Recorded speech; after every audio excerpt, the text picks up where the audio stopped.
भारत में कोरोना के मरीजों में एक बार फिर इजाफा हो रहा है। शनिवार को कोरोना के 19,000 से ज्यादा मरीज सामने आए, जबकि 49 लोगों की कोरोना से मौत हो गई। वहीं कर्नाटक के मुख्यमंत्री बसवराज बोम्मई भी कोरोना संक्रमण की चपेट में आ गए हैं। बोम्मई ने खुद ट्वीट कर कोरोना संक्रमित पाए जाने की जानकारी दी।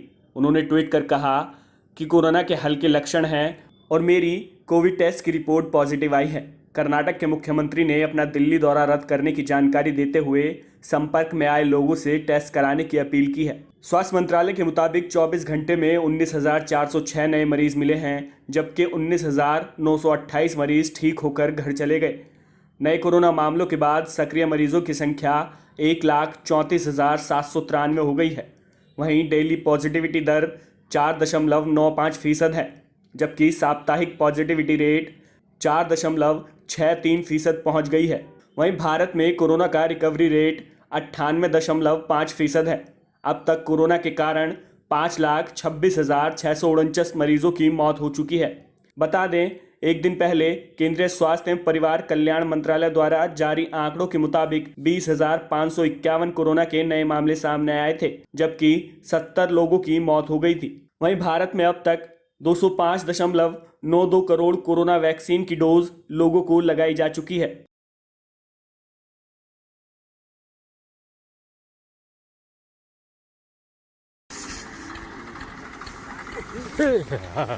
राजस्थान में पशुओं में फैल रही लंपी रोग का कहर बढ़ता जा रहा है। प्रदेश में वायरस से 4,000 से ज्यादा मवेशियों की मौत हो गई है। वहीं 90,000 से ज्यादा मवेशी लंपी से संक्रमित बताए जा रहे हैं। इनमें ज्यादातर गायें हैं। गौवंश में लगातार फैल रहे लंपी वायरस ने किसानों की चिंता बढ़ा दी है। वहीं मुख्यमंत्री अशोक गहलोत ने अधिकारियों को इस बीमारी की रोकथाम के लिए मिशन मोड पर काम करने का निर्देश दिया है। साथ ही मुख्यमंत्री ने केंद्र से इस वायरस के लिए आर्थिक मदद की अपील की है। ये बीमारी देश के 10 राज्यों में फैल चुकी है। इस बार राजस्थान भी इससे अछूता नहीं रहा और कई जिले ऐसे हैं जो इससे प्रभावित हैं, जैसे हमारे बॉर्डर के बाड़मेर, जैसलमेर, जोधपुर, बीकानेर, जालोर, सिरोही और अब छोटे मोटे केस जयपुर जिले तक पहुंच चुके हैं। राजस्थान के बाद गुजरात में लंपी के सबसे ज्यादा मामले सामने आ रहे हैं। गुजरात के पशुपालन और गाय पालन मंत्री ने जामनगर में कहा कि गुजरात में अभी के समय 62,000 पशु जो लंपी से पीड़ित थे, उनमें से 46,000 से ज्यादा पशु ठीक हो गए हैं और 2,200 से ज्यादा पशुओं की मौत हो गई है। सरकार स्थिति के मुताबिक इस बीमारी पर नियंत्रण करने के लिए कार्रवाई कर रही है। उसके लिए हमारे विभाग का जो पूरा टीम है और हमारा जो कार्य है, पशु चिकित्सक है, LSA है, हमारे जिलों में अधिकारी हैं, उन सबको हमने पाबंद किया है कि वो जिला कलेक्टर के संपर्क में रहें। कहीं दवाइयाँ कम पड़ती है तो दवाइयाँ हम तुरंत उपलब्ध कराएं, रोज मॉनिटरिंग करें और गौशालाओं में और पशुपालकों जागरूक करने का काम भी हम करें। लंपी एक संक्रामक स्किन की बीमारी है। शुरुआत में पशुओं की त्वचा पर चेचक, नाक बहना, बुखार जैसे लक्षण नजर आते हैं। बुखार आने के कुछ दिन बाद पशुओं के शरीर पर चकत्ते दिखने लगते हैं। बताया जा रहा है कि ये वायरस संक्रामक मच्छर, मक्खी और जूं आदि के काटने या सीधा संपर्क में आने से फैलता है। राजस्थान और गुजरात के अलावा यूपी समेत देश के 10 राज्यों में ये बीमारी फैल चुकी है।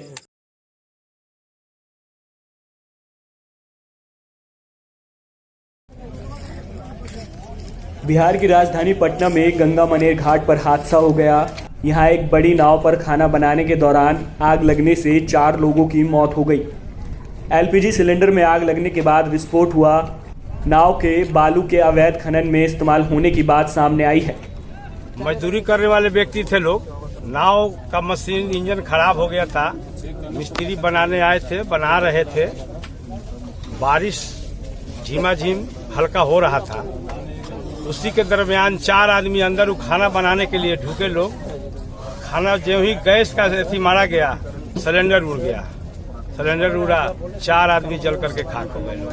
हादसे में 20 से ज्यादा लोग घायल हैं। मरने वालों में एक झारखंड और बाकी स्थानीय निवासी हैं। घटना की सूचना मिलते ही पुलिस प्रशासन की टीम मौके पर पहुंच गई और रेस्क्यू ऑपरेशन शुरू कर दिया। 4 कन्फर्म हो पाई है। कैसे आग लगा, कुछ कंफर्म हुआ है? वो खाना बनाने के दौरान सिलेंडर में आग लग गया, जिसके दौरान आग सिलेंडर जलते जलते विस्फोट हो गया, जिसके दौरान 4 मजदूर जल के मरे। बॉडी पहचान हुई है? नहीं, अभी तक नहीं। वैसे पहचान हो रहे लोग बता रहे हैं, नाम बता रहे हैं कौन कौन से नाम। जानकारी के मुताबिक नदी से अवैध बालू खनन में लगी बड़ी बड़ी नाव पर मजदूरों के रहने खाने का भी इंतजाम रहता है। ये भी ऐसी ही एक नाव थी जिस पर खाना बनाने के दौरान आग लग गई। इसके बाद सिलेंडर फट गया। हादसे में नाव पर मौजूद मजदूर जिंदा जल गए। घायलों को अस्पताल में भर्ती करवाया गया है।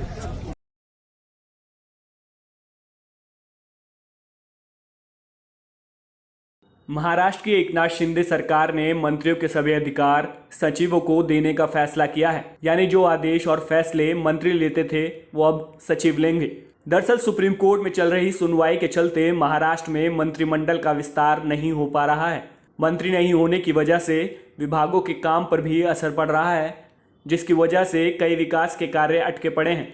इस बीच राज्य के सीएम एकनाथ शिंदे ने मंत्रिमंडल का विस्तार होने तक मंत्री और राज्य मंत्रियों के अधिकार सचिवों को सौंपने का फैसला किया है। गौरतलब है कि महाराष्ट्र में नई सरकार के गठन को 36 दिन से भी ज्यादा का समय हो गया है, लेकिन अभी तक मंत्रिमंडल का विस्तार नहीं हो पाया है।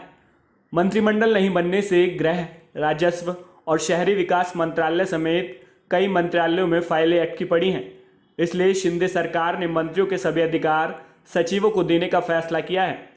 बता दें कि सुप्रीम कोर्ट ने भी चुनाव आयोग को एकनाथ शिंदे गुट की उस याचिका पर कोई भी फैसला लेने से मना कर दिया था, जिसमें कहा गया था कि शिंदे गुट को असली शिवसेना माना जाए और पार्टी का चुनाव चिन्ह उसे दिया जाए। मुख्यमंत्री एकनाथ शिंदे और मुख्यमंत्री देवेंद्र फडणवीस ने 30 जून को शपथ ली थी और वर्तमान में उन दोनों के अलावा राज्य मंत्रिमंडल में कोई सदस्य नहीं है।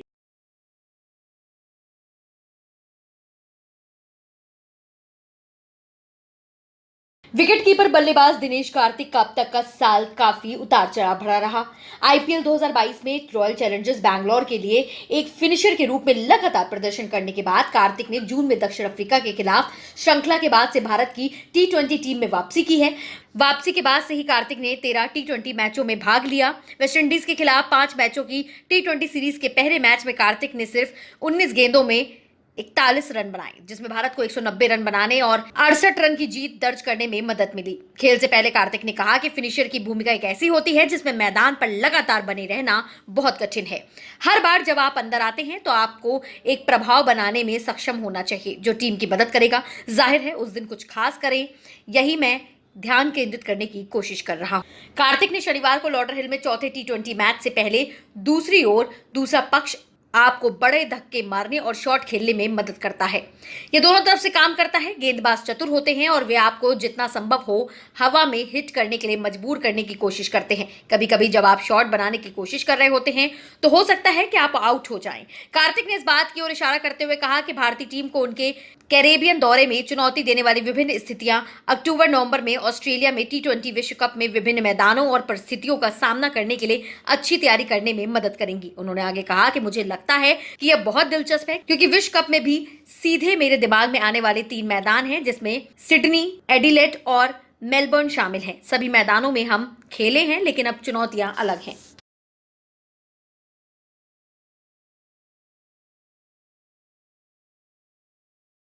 दिल्ली में शराब नीति पर केजरीवाल सरकार और एलजी वीके सक्सेना के बीच खींचतान जारी है।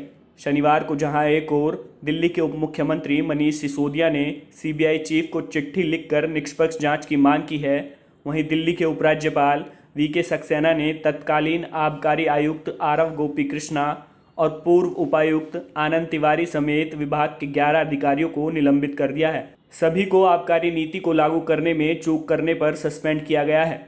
उपराज्यपाल वीके सक्सेना की सिफारिश पर केंद्रीय गृह मंत्रालय ने कार्रवाई की है। वहीं उस समय तैनात रहे 3 सहायक आयुक्तों और 3 सेक्शन अधिकारियों और 3 डीलिंग हैंड कर्मचारियों को उपराज्यपाल की सिफारिश पर मुख्य सचिव नरेश कुमार ने निलंबित किया है। इन सभी के खिलाफ जांच भी शुरू की जा रही है। इन पर अन्य बातों के साथ साथ निविदा को अंतिम रूप देने में अनियमितताएं और चुनिंदा विक्रेताओं को पोस्ट टेंडर फायदा पहुंचाना शामिल है। ये बात दिल्ली सरकार के विजिलेंस विभाग ने जांच कर अपनी रिपोर्ट में कही है। वहीं दूसरी तरफ दिल्ली के उप मुख्यमंत्री मनीष सिसोदिया ने कहा कि उन्होंने इस मामले से जुड़ी जानकारी सीबीआई को भेज दी है। उन्होंने बताया कि नई आबकारी नीति के तहत अनधिकृत क्षेत्रों समेत पूरी दिल्ली में 849 दुकानें खोली जानी थी। तत्कालीन उपराज्यपाल अनिल बैजल ने इस प्रस्ताव का विरोध नहीं किया और इसे मंजूरी दे दी। दरअसल मौजूदा एलजी वीके सक्सेना ने शराब नीति 2021-22 में गड़बड़ियों की आशंका के लिए सीबीआई जांच की सिफारिश की थी।